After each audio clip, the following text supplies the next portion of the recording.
Welcome to Luca and Miguel. Enjoy the video. In this video, I will show you how to make delicious blueberry cream cheese Danish. First, let's gather our ingredients and start with the dough preparation.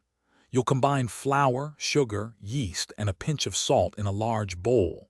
Then, add warm milk, 1 egg, and some melted butter, mixing until a shaggy dough forms.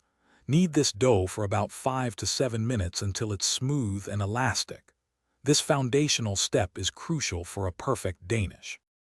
Next, we'll prepare the delightful cream cheese filling.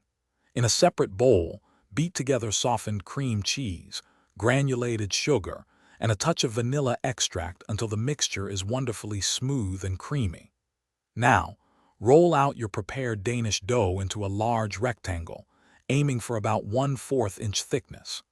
Cut the dough into neat 3 by 3 inch squares, then place a generous spoonful of your cream cheese filling onto the center of each square. Hey everyone, quick break. If you're enjoying this video and finding it helpful, please hit that subscribe button and give us a like. It really helps the channel. On another note, after all that baking, who wants to clean? Upgrade your clean game with the Shark AI Ultra Robot Vacuum. It has voice control, is self-emptying, and is pet-friendly. Check the description for the link and other great deals. Now let's get back to the video.